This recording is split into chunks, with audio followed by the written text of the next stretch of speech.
안녕하세요. 오늘은 하나님의 의의 첫 번째 이야기로 율법과 이제 나타난 하나님의 의에 대해서 나누도록 하겠습니다. 바울은 3장 앞부분에서 유대인의 반문과 성경에 미리 선언된 모든 인류의 불의함에 대해서 말했습니다. 모든 인류가 범자였습니다. 3장의 뒷부분은 의를 이루기 위하여 말씀하신 두 가지 율법과 이제 나타난 하나님의 의에 대해서 설명합니다. 오늘은 이 부분을 살펴보겠습니다. 1. 의에서의 율법. 이 부분은 로마서 3장 19절 20절입니다. 19절 말씀입니다.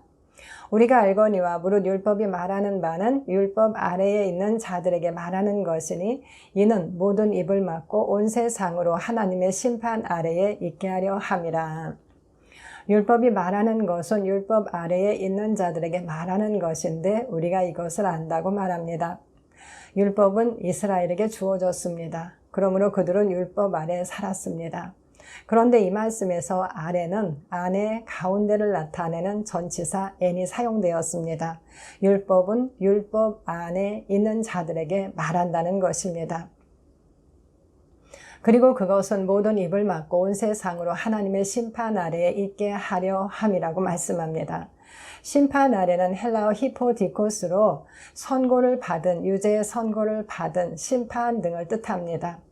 율법은 모든 입을 막고 온 세상이 유죄 판결을 받게 하였습니다. 이 말씀을 통해 율법이 절대적 기준이 됨을 알 수 있습니다. 하나님을 섬겨야 한다는 진리와 경건하게 살아야 한다는 말씀은 율법을 통하여 알려졌기 때문입니다. 앞의 절들에서 기록된 바 하고 나열한 기록된 말씀들은 모든 인류의 죄에 대한 고발이었습니다. 율법은 이스라엘에게 주어졌지만 온 세상이 그 율법의 지배를 받아 유죄 판결이 되었습니다.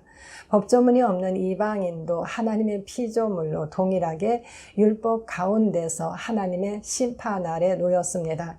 그러므로 율법은 율법 가운데 있는 모든 인류에게 죄가 무엇인지 말함을 알 수 있습니다. 20절입니다. 그러므로 율법의 행위로 그의 앞에 의롭다 하심을 얻을 육체가 없나니 율법으로는 죄를 깨달음이니라. 앞절에서 하나님께서는 율법을 통하여 온 세상을 변명의 여지 없이 심판 아래 두셨다고 말하였습니다. 그러므로 율법의 행위로 그의 앞에 의롭다 하심을 얻을 육체가 없다고 말합니다. 그리고 그 이유는 율법으로는 죄를 깨닫기 때문이라고 말합니다. 율법의 역할은 죄를 깨닫게 하는 것입니다. 율법이 없으면 죄는 죄로 여겨지지 않습니다. 그러므로 죄를 짓지 않은 것이 됩니다. 죄가 힘을 얻는 것은 법이 있기 때문입니다. 고린도전서 15장 56절, 즉 죄는 법이 있으므로 성립됩니다. 그런데 하나님은 이스라엘에게 율법을 주시면서 행하면 산다고 말씀하셨습니다. 이스라엘은 율법을 받고 하나님과 언약을 맺은 바로 다음에 금송아지를 섬기는 죄를 범하였습니다. 사람은 법이 있으면 스스로 노력하여 지킬 수 있을 것이라고 생각합니다. 지금은 아니지만 좀 더 노력하면 다다를 것이라고 생각합니다. 율법을 가진 유대인도 그러했을 것입니다. 그러나 계명이 이르면 타락한 육신 속에 죄는 살아나게 됩니다. 20절에서 그러므로는 접속사 디오티가 사용되었습니다. 디오티는 그러므로 그 때문에의 뜻도 있지만 왜냐하면의 뜻도 있습니다.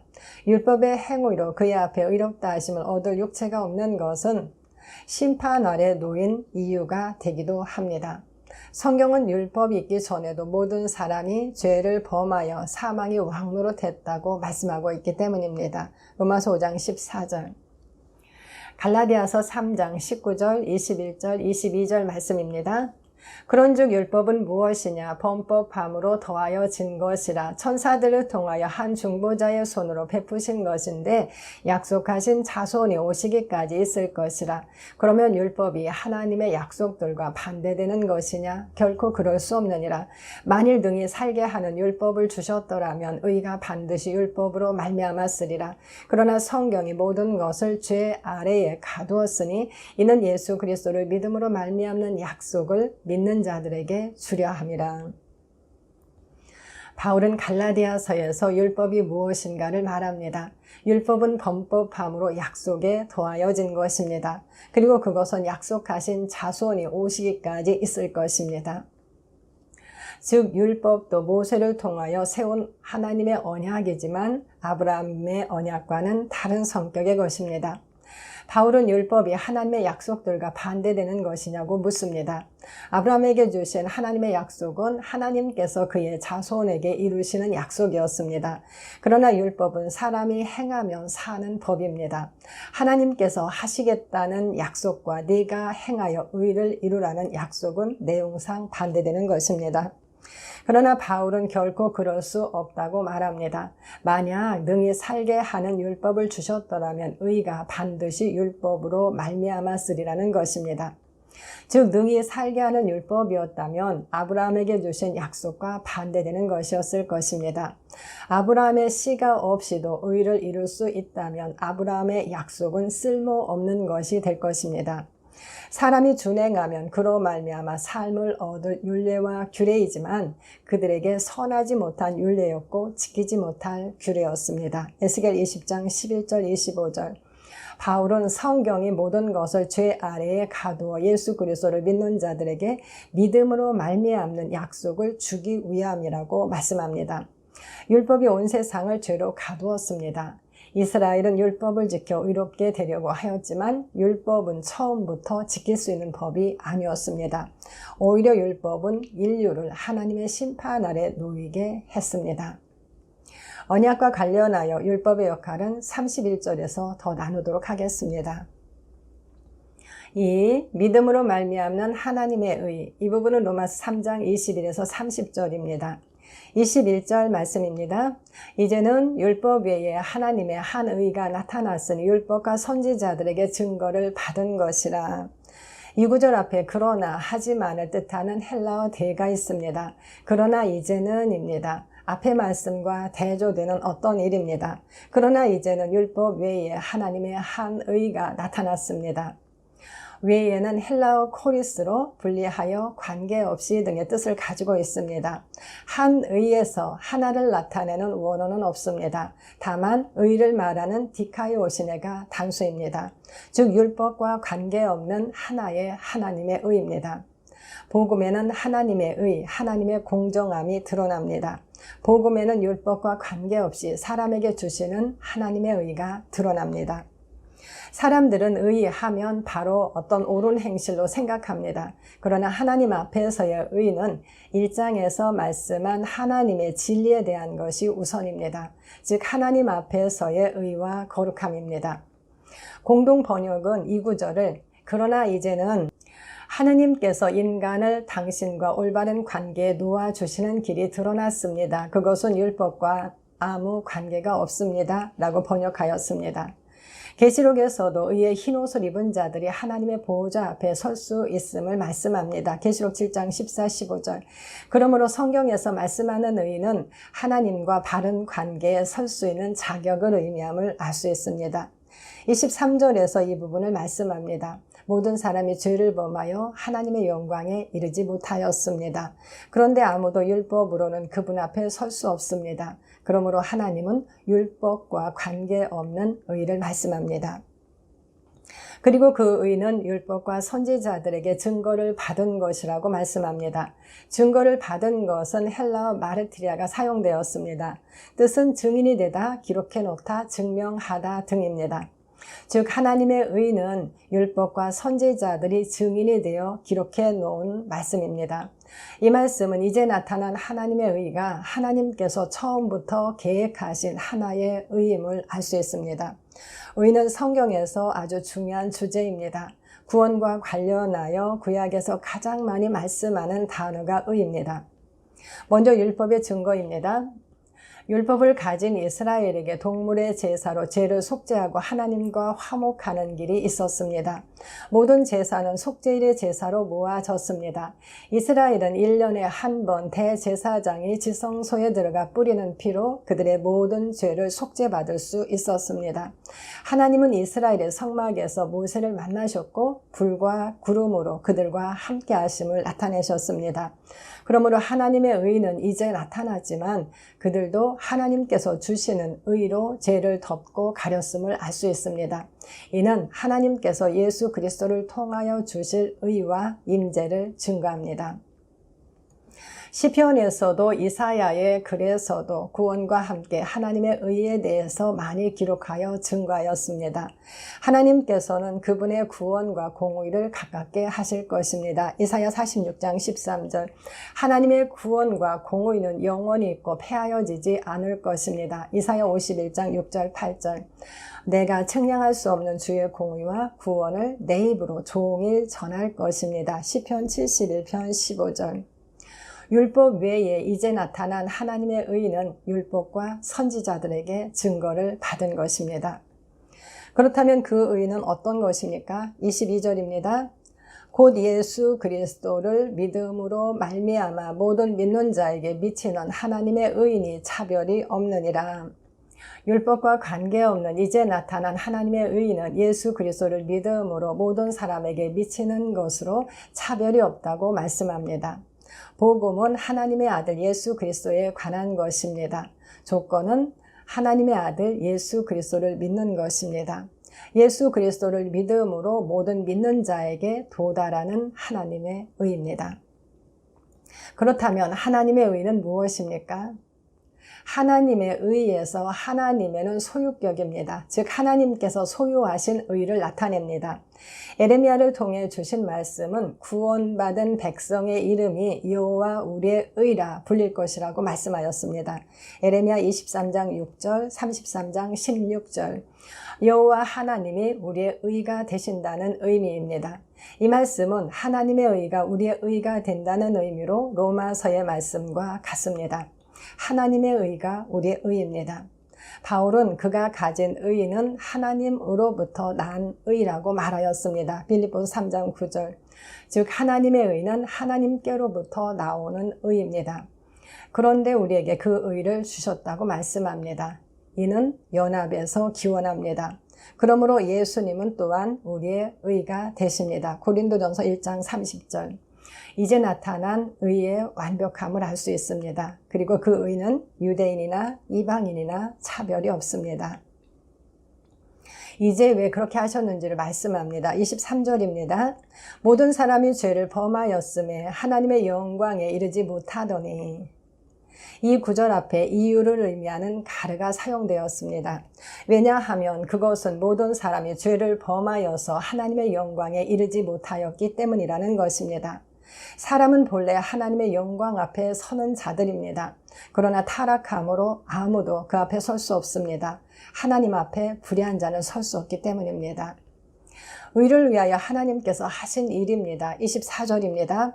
그리스도 예수 안에 있는 속량으로 말미암아 하나님의 은혜로 값없이 의롭다 하심을 얻은 자 되었느니라. 바울은 그리스도 예수 안에 있는 속량을 말합니다. 속량은 헬라어 아폴리트로시스로 값주고 대사는 것을 의미합니다. 모든 사람이 죄와 사탄의 노예로 매여 있었습니다. 하나님께서는 그리스도 예수 안에 있는 값주고 사는 속량을 통하여 그들을 자유케 하셨습니다. 속량은 속량자이신 그리스도 예수 안에 있습니다. 하나님의 은혜로 값없이 의롭다 하심을 얻은 자 되었다고 말씀합니다. 은혜는 받을 자격이 없는 자에게 주시는 호의입니다. 하나님의 은혜도 예수 그리스도 안에서 발견됩니다. 값없이는 아무 대가 없음을 말합니다. 행위의 대가 없이 주시는 선물입니다. 그러나 그것은 그리스도께서 속량을 위한 값비싼 대가를 지불하셨기 때문입니다. 의롭다 하심을 얻은 자 되었느니라는 디카이오가 사용되었습니다. 뜻은 의롭다고 간주하다, 의롭고 흠없다, 옳게 만들다 등입니다. 앞에서 하나님의 의를 말하였고 하나님의 영광 앞에 서는 것을 말하였습니다. 그러므로 의롭다 하심을 얻는 것은 단순히 의로 여겨지는 차원의 말씀이 아님을 알 수 있습니다.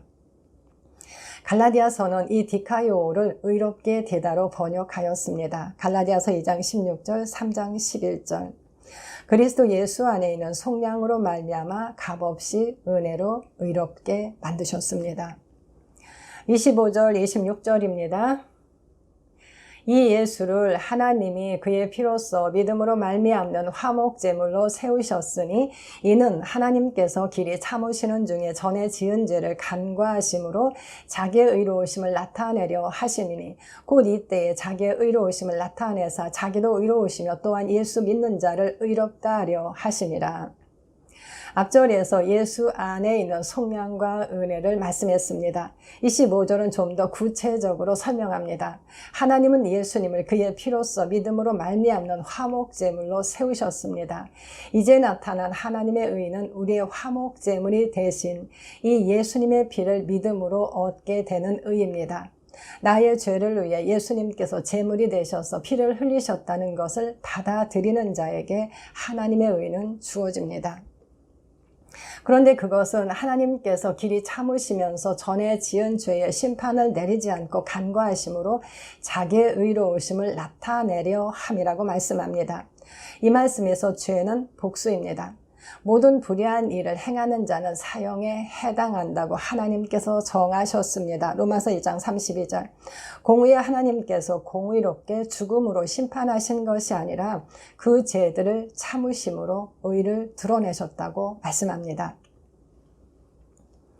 레위기 17장 11절입니다. 육체의 생명은 피에 있음이라. 내가 이 피를 너희에게 주어 제단에 뿌려 너희의 생명을 위하여 속죄하게 하였나니 생명이 피에 있으므로 피가 죄를 속하느니라. 하나님께서는 피를 주셔서 제단에 뿌려 생명을 위하여 속죄하게 하셨다고 말씀합니다. 죄의 삭은 사망이므로 속죄하기 위해서는 다른 생명의 죽음을 요구합니다. 사람은 죄를 만회하는 방법으로 선하게 살려고 애를 씁니다. 그러나 죽은 사람의 죽은 행실로는 죄를 속할 수 없습니다. 하나님은 생명이 피에 있으므로 피가 죄를 속한다고 말씀합니다. 그러므로 하나님께서는 구약에서 동물의 피로 그들의 죄를 덮어오셨습니다. 동물의 피가 효력이 있어서가 아니라 예수 그리스도께서 오셔서 이루실 속량을 담보로 드려진 것이기에 그들의 죄는 간과되었습니다. 그들만이 아니라 하나님께서는 이방인의 죄들에 대해서도 길이 참으시는 중에 심판을 간과하셨습니다. 그것은 예수 그리스도를 통하여 그분의 의로우심을 나타내려 하심입니다. 이제 하나님께서는 예수님의 생명인 피를 주셔서 그 피가 우리의 죄를 속하게 하셨습니다. 예수님은 죽음을 통하여 죽음의 세력을 잡은 마귀를 멸하고 그에게 매여있는 모든 자를 놓아주기 위하여 혈과 육을 가진 사람으로 오신 하나님이십니다. 즉 우리를 위하여 주신 피는 하나님의 피입니다.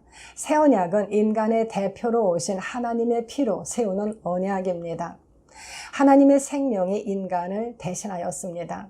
하나님은 화목제물이 되신 그분의 독생자 예수 그리스도의 피로 모든 인류의 죄를 제거하셨습니다. 그분은 이 땅의 죄악을 하루에 제거하셨습니다. 스가랴 3장 9절. 하나님은 그분의 의로우심을 나타내셨습니다. 이제 하나님은 공의롭게 사람을 용서하고 의를 주실 수 있게 되었습니다. 죄인의 죄를 눈감아 주시는 것이 아니라 그 아들에게 심판을 행하셔서 죄들을 없이 하시고 그것을 받아들이는 자를 예수님처럼 의롭다 하실 수 있게 되었습니다. 고린도후서 5장 21절입니다. 하나님이 죄를 알지도 못하신 이를 우리를 대신하여 죄로 삼으신 것은 우리로 하여금 그 안에서 하나님의 의가 되게 하려 하심이라. 하나님은 죄를 알지도 못하신 예수님을 우리를 대신하여 죄로 삼으셨습니다. 그런데 그 이유는 우리로 하여금 그 안에서 하나님의 의가 되게 하려 하심이라고 말씀합니다. 이때에 하나님의 의로우심을 나타내사 자기도 의로우시며 예수 믿는 자를 의롭게 하셨습니다. 다음은 하나님의 의를 얻는 원리입니다. 27절입니다. 그런즉 자랑할 데가 어디냐 있을 수가 없느니라. 무슨 법으로냐 행위로냐 아니라 오직 믿음의 법으로니라. 그런즉 자랑할 데가 어디 있느냐라고 묻습니다. 예수님이 화목제물이 되심으로 믿는 자에게 주시는 하나님의 의에 당연히 자랑할 데가 없습니다. 바울도 있을 수가 없다고 대답합니다. 애쓰는 행위가 아니라 받을 자격이 없는 자에게 값없이 주는 은혜에 자랑은 있을 수 없습니다. 그는 다시 묻습니다. 무슨 법으로냐 행위로냐 아니라 오직 믿음의 법으로니라. 바울이 말하는 두 가지 법은 행위의 법과 믿음의 법입니다. 법은 노모스로 법, 원리를 뜻합니다. 행위의 법은 율법 행위로 의를 이루는 원리이고 믿음의 법은 믿음으로 의를 얻게 되는 원리입니다. 그는 오직 믿음의 법으로라고 말합니다. 그러므로 율법과 상관이 없습니다. 로마서 3장에서 말씀하는 하나님의 의와 관련하여 믿음이 대표적인 용어입니다. 3장에 믿음이 8번 사용되었습니다. 사람이 의롭게 되는 것은 오직 믿음입니다. 그러므로 자랑할 데가 없습니다. 바울은 이제 결론을 내립니다. 28절입니다. 그러므로 사람이 의롭다 하심을 얻는 것은 율법의 행위에 있지 않고 믿음으로 되는 줄 우리가 인정하노라. 율법과 믿음 사이에 비교가 이어집니다. 이 말씀에서 의롭다 하심을 얻는 것은 디카이오가 사용되었습니다. 인정하노라는 로기조마이가 쓰였는데 로마서에서 여기다로 많이 번역되었습니다. 하지만 이 말씀의 경우 결말짓다로 보는 것이 좋겠습니다. 즉 그는 사람이 의롭게 되는 것은 율법의 행위에 있지 않고 믿음으로 되는 것이라고 결론을 짓습니다. 바울은 갈라디아서에서도 같은 말을 합니다. 갈라디아서 2장 16절. 사람이 의롭게 되는 것은 율법의 행위가 아니라 오직 예수 그리스도를 믿음으로입니다. 오직 그리스도를 믿음으로 얻게 되는 하나님의 의가 로마서 전체의 주제입니다. 이제 의에서의 유대인과 이방인입니다. 28절, 29절입니다. 하나님은 다만 유대인의 하나님이시냐 또한 이방인의 하나님은 아니시냐 진실로 이방인의 하나님도 되시느니라. 할례자도 믿음으로 말미암아 또한 무할례자도 믿음으로 말미암아 의롭다 하실 하나님은 한 분이시니라. 앞에서 바울은 율법 행위로가 아니라 오직 믿음의 법으로 의롭게 된다고 말했습니다. 이제 그는 유대인이 가지고 있는 생각에 대한 다른 질문을 합니다. 하나님은 다만 유대인의 하나님이시냐 또한 이방인의 하나님은 아니시냐. 그들의 조상들과 언약을 맺으신 하나님과 믿음으로 의롭게 하시는 하나님이 따로 있지 않습니다. 유대인의 하나님은 또한 이방인의 하나님도 되십니다. 유대인도 율법과 할례를 가진 아브라함의 자손이기 때문에 의롭게 되는 것이 아닙니다. 할례자도 믿음으로 말미암아 또한 무할례자도 믿음으로 말미암아 의롭게 됩니다. 또한 그렇게 하시는 하나님은 한 분이십니다. 같은 하나님께서 같은 믿음의 법에 따라 의롭게 하십니다. 3. 율법과 하나님의 의 31절입니다.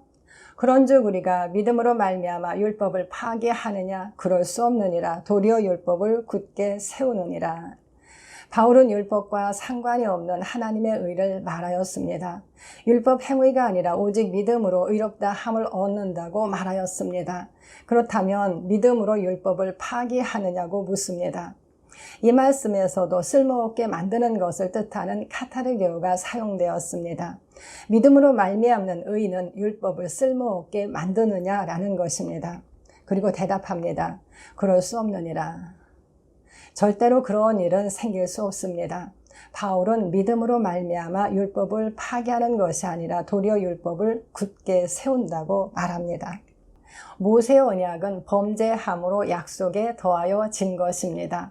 그것은 아브라함의 언약과 그리스도의 언약 사이에 주어졌습니다. 그리고 율법은 하나님의 의를 이루기 위하여 주신 것이 아니라 그리스도의 언약으로 이끌기 위한 초등교사로 주어졌다고 말씀합니다. 그것이 율법의 역할입니다. 율법은 유업을 얻게 하시려는 목적이 아니라 그리스도의 언약으로 이끄는 역할을 하기 위함이었습니다. 율법은 그리스도의 언약의 모형과 그림자로 주어졌습니다. 아브라함의 언약이 있지만 율법이 없다면 하나님이 어떤 분이신지, 사람은 어떤 상태인지, 그리고 그리스도의 사역과 구원의 원리에 대해서 설명할 길이 없습니다. 율법은 하나님의 이름과 성품을 계시합니다. 십계명을 중심으로 주신 율법을 통하여 아무도 지킬 수 없는 사람의 타락성을 알게 합니다. 또한 죄에 진노하시는 공의의 하나님을 통해 죄의 결과를 인식하게 합니다. 거룩하신 하나님과 죄된 인간의 거리를 알게 합니다. 율법의 제사들은 죄가 어떻게 처리되어 속죄가 이루어지는지를 설명합니다. 하나님은 거룩하게 하시는 여호와이십니다. 하나님의 임재는 사람을 갈망하시는 하나님의 마음과 앞으로 이루어질 하나님과 사람의 연합을 보여줍니다. 율법은 속량자이신 그리스도의 필요성을 알게 하고 그리스도께서 이루신 제사를 알게 하여 그분께로 인도합니다. 그것이 율법의 역할입니다. 예수 그리스도께서 오셔서 그림자로 주어진 율법을 완성하셨습니다. 동물의 제사로 담보되었던 구약의 모든 제사들은 그리스도께서 화목 제물이 되심으로 완결되었습니다. 한 번의 제사로 우리를 거룩하게 하셨고 영원히 온전하게 하셨습니다. 이제 더 이상 죄를 위한 제사는 필요 없으므로 구약의 모든 제사들은 폐지되었습니다. 하나님은 육신이 연약함으로 이룰 수 없는 율법의 요구를 그 아들을 죄 있는 육신의 모양으로 보내셔서 육신의 죄를 정죄하사 이루어지게 하셨습니다. 로마서 8장 4절. 믿음이 온 후로 우리는 더 이상 초등교사 아래 있지 않습니다. 그러나 하나님의 법인 율법은 천지가 없어지기까지 없어지지 아니하고 하나님을 계시하며 인간의 실상을 계시하고 그리스도를 나타내어 믿음으로 이끕니다. 하나님의 의의 필요성은 율법을 통하여 모든 인류가 하나님의 진노의 심판 아래 있다는 것을 깨달을 때 알게 됩니다. 이제 율법을 통하여 유대인만이 아니라 이방인도 그리스도께로 인도됩니다. 그러므로 믿음으로 말미암는 의는 율법을 쓸모없는 것으로 만드는 것이 아니라 도리어 율법을 굳게 세워줍니다. 이렇게 복음을 통하여 이제 나타난 하나님의 의에 대해서 나누었습니다. 유대인을 비롯한 대부분의 사람들은 자신의 노력으로 의가 이루어질 것이라고 생각합니다. 그러나 타락한 육신의 행위로는 율법의 요구를 이룰 수가 없습니다. 하나님은 율법을 주심으로 모든 인류를 유죄 판결 아래 두셨습니다. 그러나 이제 율법과 관계없이 나타난 하나님의 의는 모든 믿는 자에게 주어집니다. 하나님은 예수 그리스도의 피를 믿음으로 말미암는 화목제물로 세우셔서 하나님 자신도 의로우시며 또한 믿는 자를 의롭다 하십니다.